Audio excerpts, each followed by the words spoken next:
Kira was an invaluable asset to the work of the Forensic Science Commission and a very knowledgeable source of information and of assistance. And so please join me in welcoming Kira Antell. I'm Kira Antell. I am a senior counsel in our Office of Legal Policy. What is an Office of Legal Policy? What is a senior counsel? What is this person doing here? So the Office of Legal Policy, those of you who are not that familiar with the Department of Justice or how the department is organized, the Office of Legal Policy is a leadership office at the Department of Justice. We work on department-wide policy initiatives, things that cut across components, and we help to develop policies and implement policies that cut across the department. We have some alumni in the room as well. The Office of Legal Policy, we get our priorities from the Attorney General, the Deputy Attorney General, sometimes the White House as well. And the Office of Legal Policy is sometimes thought of as the honest broker or the convener. So we often convene groups of people across the department to work through complicated issues and to push up consensus options on policy moving forward. I work primarily on forensic science, so that's my portfolio at OLP. I've been working on this since about 2015, so prior to the change in administration. I am a career employee at the department. I work with a lot of people in this room. I recognize many of you, I work with many of you, and my job is not just to work with components at the department, it's also to work with the stakeholders in this room. So we're gonna talk about a bunch of different things that we are doing at the department. So first of all, our priorities on forensic science. We have three primary priorities at the department right now on forensic science, and these are really consistent priorities that we have sort of maintained across time. Improving the reliability of forensic analysis so that our examiners can report and testify with increased specificity and certainty. We want to continue to facilitate coordination and collaboration on forensic science within the department, across the federal government, and with our state, local, and tribal partners. And increase capacity and efficiency of forensic science providers. With respect to facilitating coordination and collaboration, I'm actually not going to talk that much about some of the projects we are working on in that area. But we have a number of different projects on facilitating coordination, and at the end I might circle back to that. I'm going to tell you about some of our big forensic science projects that we have going on right now at the department. And I've sort of split them into two big buckets here, quality assurance types of projects, and those are really more lab focused or digital analysis entity focused, and then our prosecutor practices. In some ways, this is sort of an arbitrary way to split it up because we all know that it's so interconnected, and that's why we're here, right? All of these things really are interconnected, but I will just talk about them a little bit as quality assurance and some of the prosecutor practices that we're implementing to ensure that the use of forensic science is properly grounded. So the goals of our forensic science project, these sort of overall goals are to ensure that our examiner analysis is based on sound scientific principles. We want to contribute to the scientific principle of transparency, educate legal practitioners as to the limits of forensic analysis and how to be good customers and good clients of forensic science, and support the appropriate use of forensic science in legal proceedings. I just want to note, we've heard a lot about some of the great research that's going on at NIST and at the Defense Forensic Science Center, and some of the movements to advance forensic science and to give it additional statistical robustness. And that's definitely stuff that the department supports, and we are excited about the future of forensic science and moving forensic science forward. The department believes that the forensic science disciplines that we practice now at the department are valid and reliable and sound. That doesn't mean that we don't want to continue to advance forensic science. So let's go through, I guess we'll go through, it appears as though I'm going to go through 6 things today, if my Romans are correct. So first, on research projects. So As I said, you've heard a lot about some of the different research projects that are ongoing elsewhere. I just want to briefly note that the department really does also support a number of different research projects, primarily through the National Institute of Justice.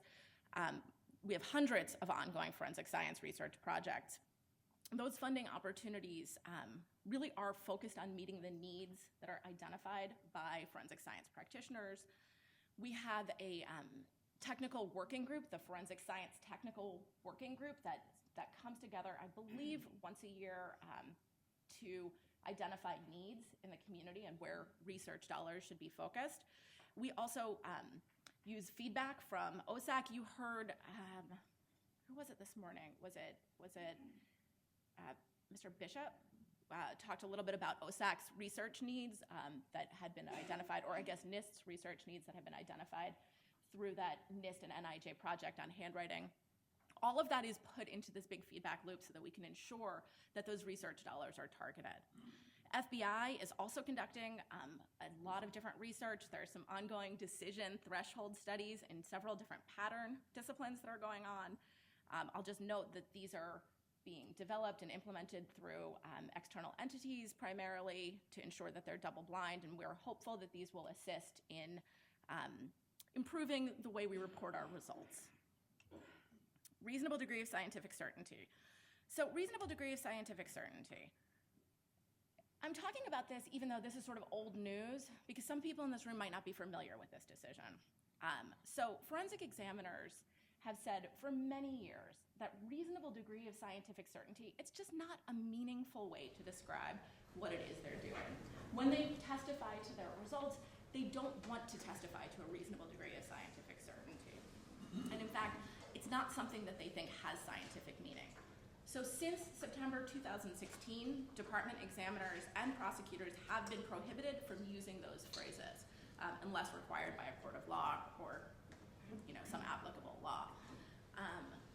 Again, I just wanted to note this. This did come to the department as a recommendation from the previous National Commission on Forensic Science, and it has been in effect at the department since 2016.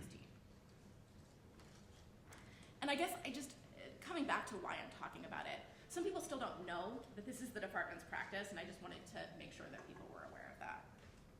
Uniform language for testimony and reports. Uniform language for testimony and reports. So in August 2017, Deputy Attorney General Rosenstein announced at the International Association for Identification annual meeting in August that the department would develop uniform language for testimony and reports. So what are uniform language for testimony and reports intended to be? Well, uniform language is intended to be department-wide, created for all disciplines, available publicly, so those are made publicly available, and really to assist in training our examiners and prosecutors. Some of the reasons that we ultimately decided to move forward on uniform language was that we're one department, but we practice forensic science at a lot of different labs and locations across the department.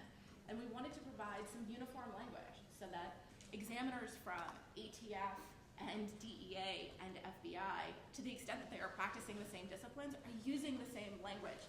You can envision how confusing it would be to a finder of fact to be sitting there and have an ATF fingerprint examiner testify using one set of terms, have a DEA examiner testify using a different set, and having FBI examiners testify using even a third.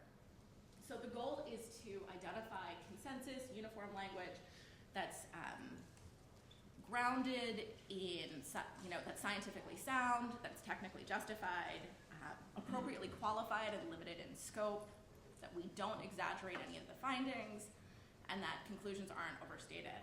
I want to note, with respect to the qualifications and limitations, so these are pretty short documents. They're pretty high-level documents. They're not standard operating procedures in the way you might think of if you work for a forensic lab.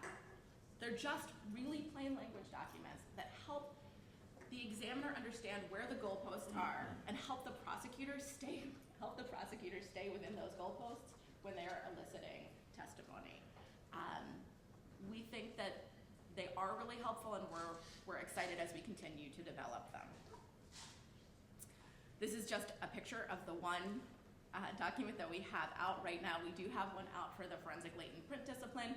We expect to have additional ones in the coming weeks, it's my favorite thing to say, right? In the coming weeks. Weeks are always coming, but I really believe it. I really believe that we are going to have some more in the coming weeks and coming months, certainly, as well. So we can certainly talk a little bit more about that. What I want to talk about now is testimony monitoring. So testimony monitoring at that same meeting at the International Association for Identification meeting in August 2017, Deputy Attorney General Rosenstein also announced that the department would institute a testimony monitoring program. So you've heard a little bit today about technical reviews and administrative reviews of forensic lab reports. So if the technical review is when somebody goes back through that review to sort of verify the accuracy of it, to ensure that the conclusions are appropriate, and to ensure that it meets with all of the lab's standards and standard operating procedures, this is sort of the analogous thing for testimony. Those of you who work in accredited labs or who are familiar with accredited labs will know that testimony does have to be monitored, but it's just not monitored that frequently. People who testify, depending on your requirements and depending on the discipline, you might have your testimony monitored once or twice a year. So this is a more robust way to do that testimony monitoring. So currently, few instances of examiner testimony are regularly reviewed, and this is a plan to ensure that we are reviewing more testimony. So it ensures that examiner's testimony is consistent with mandatory laboratory policies and procedures, properly qualified and appropriately communicated, that it doesn't exceed the limits of science, the scientific limitations of the method or the discipline utilized, and that it's in conformity with any uniform language document. This is set to go into effect the 18th of this month. It is public. It's publicly available. You can look at the document. You can see it. This document is super short, but it puts out there how we plan to do testimony monitoring. Testimony monitoring can be accomplished either by in-person observation, or it can be accomplished through a transcript review as well. Posting of quality management system documents. So, as of March 2018, the department started posting quality management system documents online. This includes quality assurance measures, different lab policies and standard operating procedures, and also summaries of existing internal validation studies. This was also initially a recommendation from the National Commission on Forensic Science that was adopted. It was adopted in September 2016, and we indicated that it would become effective in March 2018. And guys, it became effective. So we think that it promotes transparency.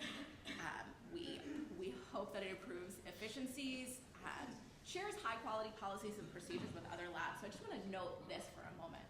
To the extent that other labs outside the federal government would find it helpful to see what our SOPs look like, to see what some of our validation studies look like, we want those to be available to people. We hope that they are helpful to people, and so we have started posting them. We also think that it enhances knowledge of how the department does business, what our forensic policies and practices are by the general public. People in this room who may not have as much familiarity with what these documents look like, we're hopeful that putting them out there and making them available will make it easier for people to better understand them. So FBI's documents are online, DEA's documents are online, and we are moving forward with ATF, which should be posted shortly. Criminal discovery involving forensic evidence and experts. So in January 2017, the department adopted a document called the Supplemental Guidance for Prosecutors Regarding Criminal Discovery Involving Forensic Evidence and Experts. That guidance was intended to assist prosecutors to provide all the discovery the defense counsel is entitled to. That guidance has now been incorporated into the USAM, the U.S. Attorney's Manual, at section 9-5.003. So those of you who have not been federal prosecutors may not really understand the significance of this. The USAM is like the federal prosecutor's go-to document. It has all of the policies and procedures that you need as a federal prosecutor to know what the department's policies are on any particular issue. This is a public document. You can look up the USAM. You can see where policies are available. So it has been incorporated. I think last summer we incorporated it into the USAM. So the USAM describes the 4 steps that prosecutors should generally take to meet their disclosure obligations: to obtain the forensic expert's laboratory report, if requested, to disclose a written summary of the expert, if requested, to provide defense a copy of or access to the case file, and to provide information on the expert's qualifications. We think it's really, really important to advance the adversarial process to ensure that defense counsel have the information that they're entitled to decide how to dispose of their cases, and to better prepare their own defense.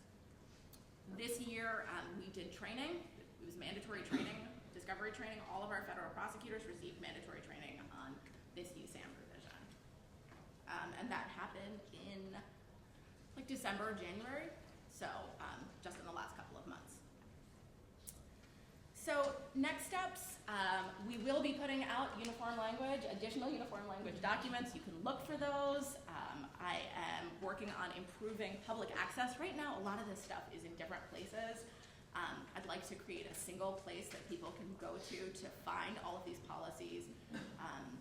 And continuing to coordinate with stakeholders. Some of the other things that we're working on in the coordination and collaboration area, we recently, really, really exciting news that we were able to announce last week at the American Society for Crime Lab Directors meeting.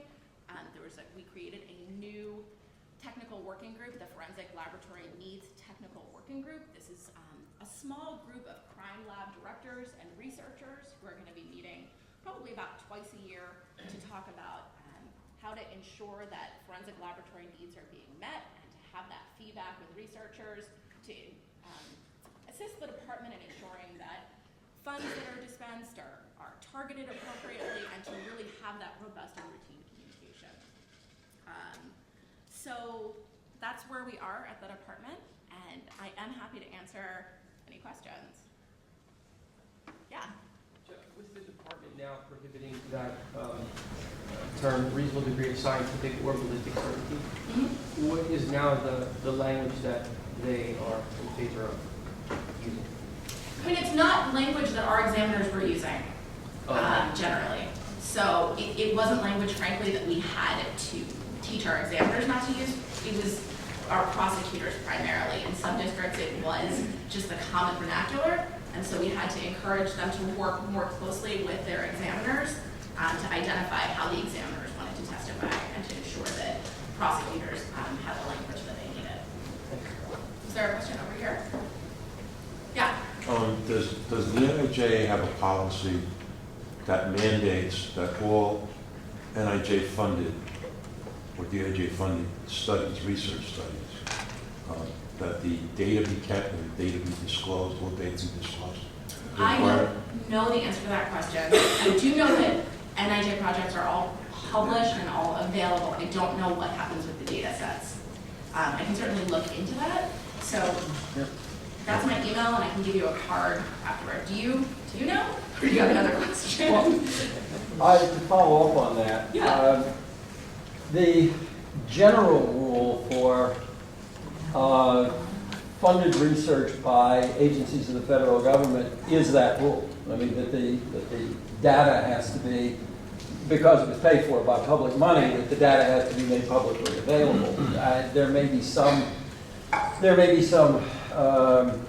qualification on that to give head start to utilizing the data of the person who developed it. But as a general proposition, it has to, when it's funded, it has to be made available. Yeah, I mean, I think that's right, but I don't want to miss. Well, it's a right policy, but I've run into situations in which there was government-funded data in the law enforcement area in which researchers, Moishe Cam being one, did not regard themselves as, since they were funded through law enforcement, did not regard the general policy as applying and refused to disclose the underlying data. I think that's wrong. I don't think it's good science. And I would hope that the department would understand that data is data, and the meaning of data has to be evaluated publicly, and that's the true meaning of peer review. Kara, if I could just take on a little bit with this for Mr. Reisinger. I know, like with the latent print black box study that the FBI conducted, we did release that data, the underlying data for that. There were privacy issues associated with it that had to be dealt with first, but the data itself was made public. Right, no, I think that's a understand. standard practice with the caveat that you have to protect, we have a legal obligation for privacy issues. Well, I do understand the privacy, that it has to be scrubbed, and that it has to be, sometimes the raw data has to be, to the extent that's necessary, accumulated, and so that you don't see every data point. Sometimes that's necessary, although when you start talking about the privacy issues, when people say privacy, they often think of, things like people's social security numbers or their health status, but what the privacy issue that's invoked here is often, I don't want people to know that I was the person who made the error on that. Now, I understand the policy issue involved in that. We were discussing this morning questions about having a systems, you don't want to punish people for making errors either in research settings, because often in research settings you're pushing the envelope. You're going to expect more errors because you're pushing the envelope to see at what point errors start to happen.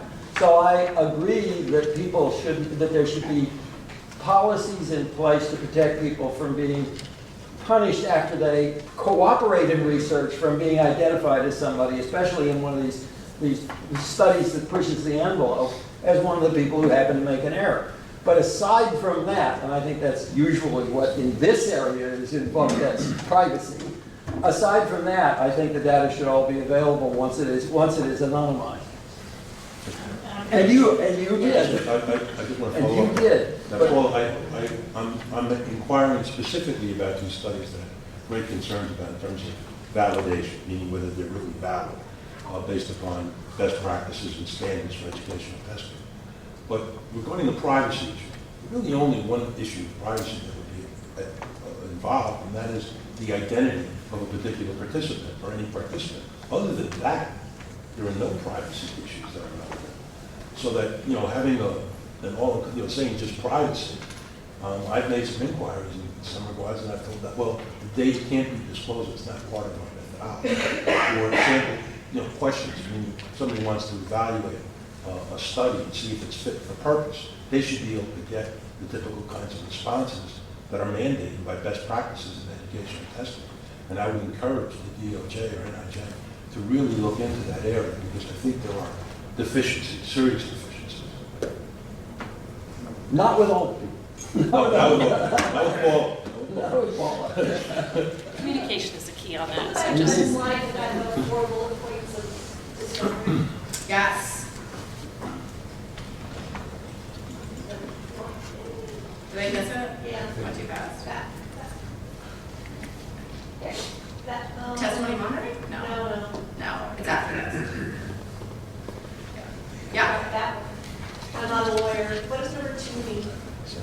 A written summary, a written summary of what they're going to testify to, sort of what they're planning to say. Never experienced that. Okay. Well, I mean, it's your turn, Chris. What do you want? I haven't said anything. Not yet, no. What do you anticipate that I want? What?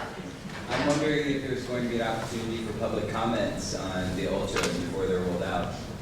So we did do a couple rounds of public comment last summer. No, 2 summers ago. Right. Yeah. Where we did receive public comment, and that was really helpful in deciding how to move forward. We are not continuing to do the public comment moving forward on uniform language. These are department policies, and we did get a lot of really helpful feedback. And we also encourage people to continue to contact us. We did receive some feedback after the first uniform language document came out, and we received some comment, and we expect to continue to revise them, probably about every year. So that's sort of an informal feedback opportunity, but there is not a public comment period. So should we be giving you some informal feedback? I would definitely, well, we did receive a letter from the Innocence Project about that, and we would encourage you to, you are absolutely welcome to either pick up the phone and call me informally, or to send a letter to the department if you want to make sure that it's a little more formal. Yeah. Regarding your discovery, obligatory discovery, what you're trying to do on those items, it doesn't, do you also disclose, if any, you disclose a laboratory report, do you also disclose whether or not that report was subject to case review, and if so, what kind of a case review? I'm not sure. I mean, our accreditation, depending on what the lab is and how they do their accreditation, and like, for example, I know FBI, all of their reports have technical and administrative review, and I believe that most of our labs do, but I'm not sure. Another question. Regarding the technical and administrative reviews, how does the FBI or any laboratory determine if an opinion might be exaggerated, meaning the level of certainty associated with that opinion, if there isn't a full review of the evidence and the conclusions to be derived from that? Because a technical review will not establish whether or not the level of certainty associated with an opinion is exaggerated. So how do you propose to deal with that? I don't have a good answer. I'm not sure how deep the technical review goes or what percentage is examined. So I don't have a great answer for that. Okay, fair enough, thank you.